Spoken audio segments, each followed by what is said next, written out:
I'm not a CNN journalist. I'm not a BBC journalist. You know what I am? I'm somebody who's stayed in this land for 32 years. I'm somebody who's in this land, and I'm talking to taxi drivers, I'm talking to waitresses, I'm talking to security guards, I'm talking to school teachers, I'm talking to Arabs, to Jews, to Muslims, to Christians, to Baha'i, to Druze. That's who I am, speaking from the first-hand, on-the-ground perspective of real life and real people.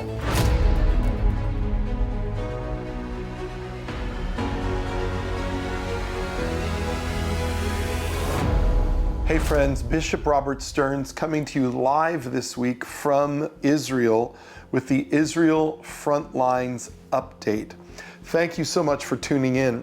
As you know, I have been back and forth from Israel pretty much constantly since 1991. We've brought over 35,000 people with us here to Israel. And in fact, today or tomorrow, as you're viewing this, if you're viewing it on its first release, we've got 96 people coming, including 33 senior pastors on yet another Eagles Wings Solidarity mission, one of our Watchmen on the Wall missions to Israel.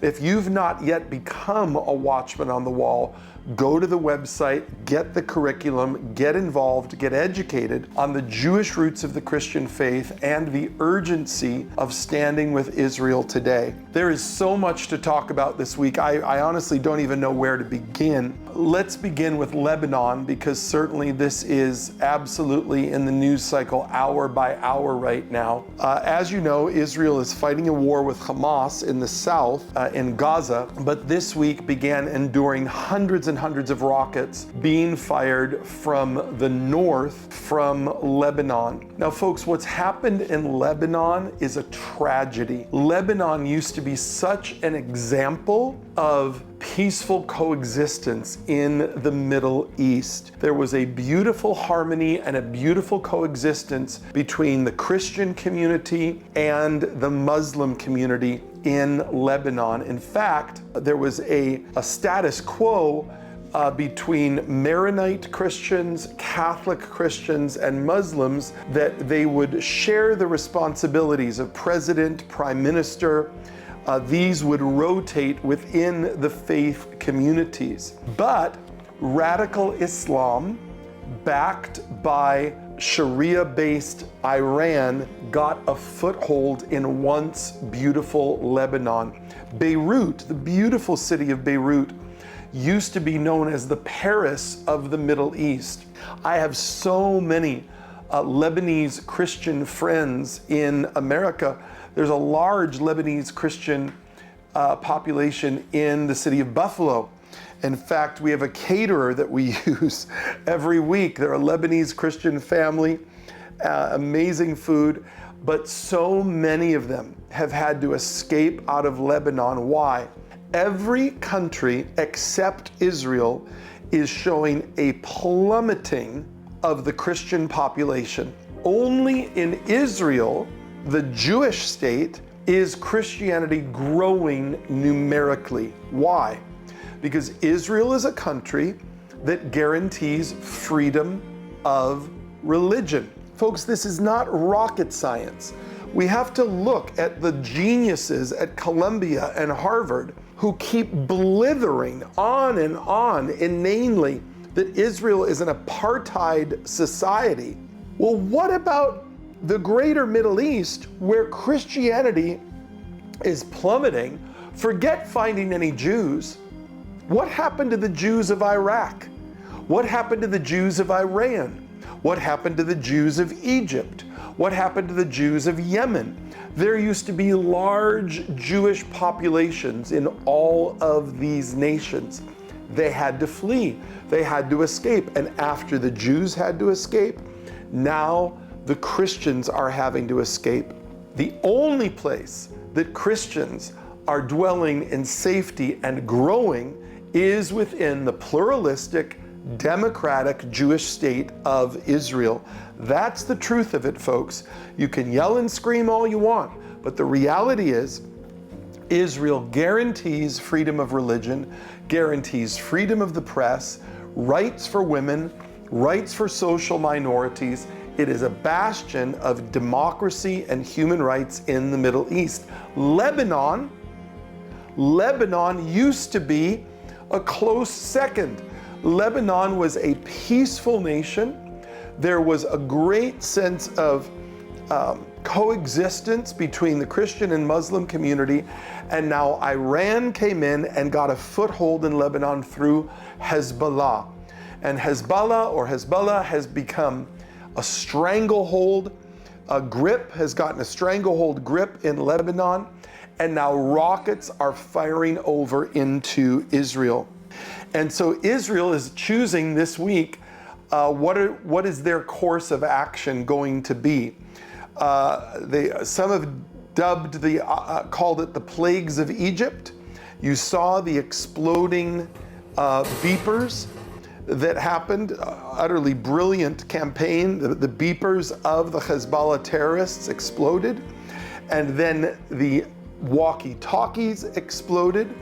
And now this week, Israel has done targeted assassinations of very high-level Hezbollah operatives and has been able to take out several of them this week. But are they going to continue this attack in Lebanon, or is there going to be a ceasefire? And this is a question that's hanging over Israel right now. As I'm here in the hotel, as I'm in restaurants, everyone is talking about it. We have to understand Hezbollah is a much stronger foe than Hamas is. Now you look at the challenges that Israel has had fighting Hamas for a year, and they're still not complete. I mean, they're close now, but they still have not finished that job. Hezbollah is a much larger, more well-established, well-financed, and well-armed militia group of Iran. So there's this question. Now, Bibi Netanyahu has no question in his mind.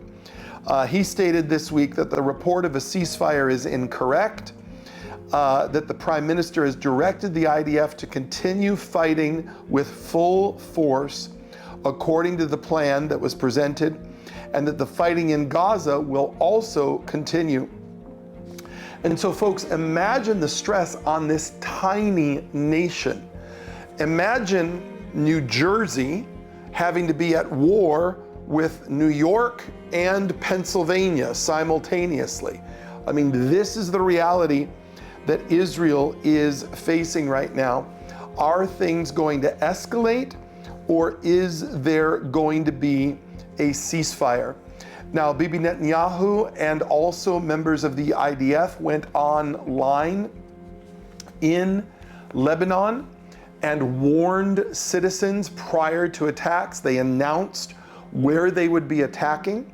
They announced the areas they would be hitting, where Hezbollah has put themselves into the midst of civilian targets, and they warned the Lebanese citizens to escape. And so Israel is doing its best to eliminate these Hezbollah targets in a very specific way. But Hezbollah has an arsenal, listen, of over 150,000 rockets, including long range and drones. Yesterday, there were 2 armed drones that were flown into Israeli airspace. Israel shot one of the drones down, and another one did fire its weapon. 2 people were lightly injured, but then the drone crashed. So we thank God that there was not greater devastation there. But this is what is happening on the ground. Now, at the same time, the United Nations is gathering this week. The General Assembly of the UN is gathering. Prime Minister Netanyahu is heading to the UN, and he's there with the reality that over 100 hostages continue to be held in captivity in Gaza now for a full year. Can you imagine? 100 hostages. Listen, Israel is a small country. Israel is a country of only about 10 million people. So when you have 100 hostages, I can't do the math quickly in my head, but if you would imagine, in America, we've got 300 million people. So whatever that math is, it would be something like having 5,000, 10,000 hostages. You could imagine how the American psyche would be affected if that many people were held hostage, because that's how many families are impacted. That's how many people have friends who are hostages. We're here in the hotel, and these hotels, people forget, the hotels are packed with refugee families, because no one can live right now in Sderot. No one can live in any of the cities of the south, and no one can live in the cities of the north. These are war zones. So there are right now upwards of 150,000 displaced Israeli families. They're scattered in hotels, they're in shelters, they're all across. Children haven't been able to go to school for a year. People have not been able to return to their homes because Israel is living under constant bombardment. Folks, I cannot explain to you how upside down the world is. Because if you're sitting in the West, the picture you get is that strong Israel is just destroying, committing genocide in Gaza, etc., etc. Folks, I'm telling you, you're here, hundreds of thousands of people are displaced, rockets are being fired every single day, rockets are being fired. Thank God Israel has an advanced Iron Dome system that is stopping the vast majority of the rockets from hitting, but that doesn't mean the sirens don't go off. That doesn't mean you don't have to get to a bomb shelter, and that doesn't mean that at times the bombs get through.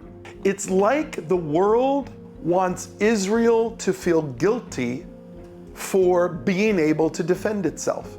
It's like Israel should feel bad that they're winning a war that they didn't start. Israel should feel guilt for winning a war that they didn't begin. This is the reality of what is happening on the ground here in Israel. And what we get through the media is so absolutely upside down. I'm telling you, the people here, day after day after day, all I hear is this: when can we have peace? When can we have peace? What do you hear from Iran? What do you hear from Hezbollah? What do you hear from Hamas? When will Israel cease to exist? Who is calling for genocide? Hamas, Hezbollah, Iran, radical Islam. They are calling for genocide. What is Israel calling for? Peaceful coexistence. This is the reality of what's happening on the ground in the land this week. There's so much going on, I don't even know where to begin.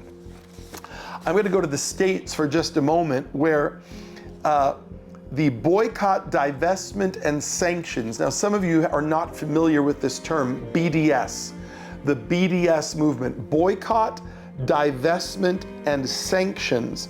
This is a movement within colleges and universities, and sometimes within pension funds, to boycott Israel, to divest from Israel, and to call for sanctions against Israel.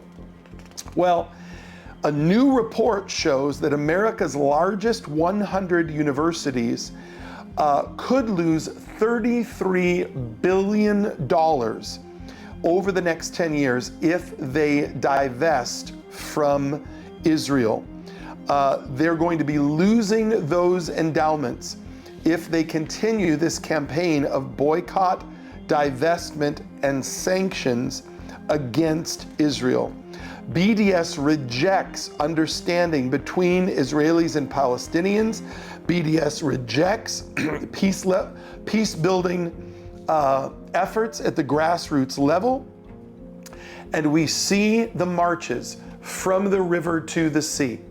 Well, folks, what is that? That is a calling for the ending of Israel. We see the line, globalize the intifada.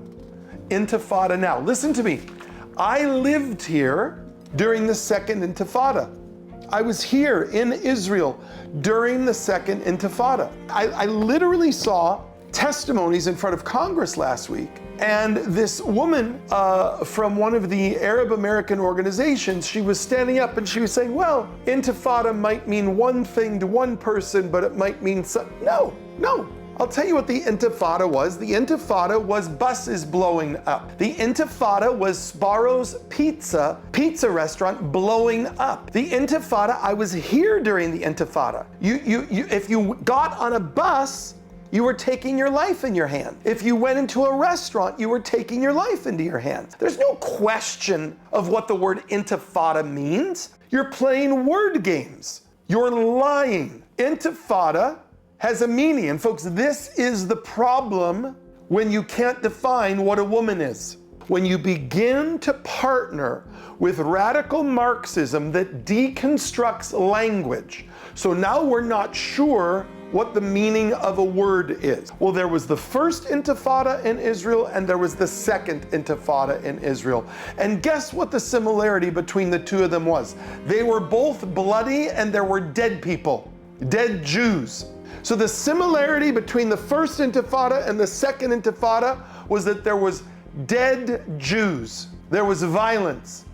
So don't sit back there and try to testify to Congress and try to speak in your halls of hallowed higher education. No, we're calling for an intellectual intifada. We're calling for this. No, words have meaning because they have history and they result in action. And when you spew forth hate speech, like from the river to the sea and calling for intifada, you are the ones responsible, calling for violence and death and bloodshed. The people of Israel, the vast majority, of course, every society is going to have some radical fringes. There's no society on earth that doesn't have radical fringes. The vast majority of Israelis want to live in peace with their Arab neighbors. It is the far left that is giving intellectual cover to radical Islam to call for intifada, which is to call for dead Jews. So when we get into things like BDS, when we get into these intellectual attacks that are happening, folks, it has real consequences in real life. Do me a favor right now, hit the subscribe button. Hit the subscribe button, hit the like button, hit the share button. Get the word out. I'm not a CNN journalist. I'm not a BBC journalist. You know what I am? I'm somebody who's stayed in this land for 32 years. I'm somebody who's in this land and I'm talking to taxi drivers, I'm talking to waitresses, I'm talking to security guards, I'm talking to school teachers, I'm talking to Arabs, to Jews, to Muslims, to Christians, to Baha'i, to Druze. That's who I am. Speaking from the first-hand, on-the-ground perspective of real life and real people. And I want to tell you something. The Muslim Arabs living in Israel, there are close to 2 million Muslims living in Israel. Do you know what they're not doing? Harvard? Do you know what they're not doing? Columbia?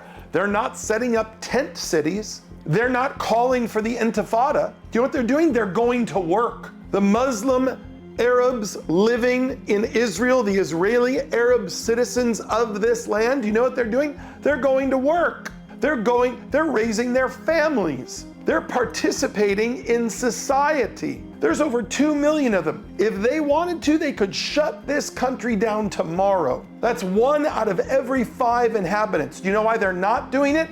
Because they know that they have it better here than they would have in Jordan, in Lebanon, in Egypt, in Iran, in Iraq, in any of these other nations. They have more prosperity, more freedom, more self-respect, more ethnic identity and pride here in the land of Israel. You got me fired up. Folks, this is the reality on the ground. I know the noise is loud, and that's why we've got to be louder. We have to pull back the veil of rhetoric, and we have to get to the truth on the ground, and that's what the Israel Frontline update is all about. That's why you tune in every week to the Israel Frontline update, so that we can bring you the facts on the ground and you can be empowered to speak to your coworkers, to speak to your school board, to speak to the people at work, to speak to your children and your grandchildren.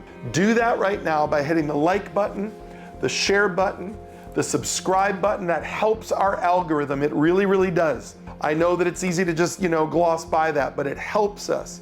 If you'll like, subscribe, and share, do that, and I'll see you right here next week on the Israel Frontlines Update.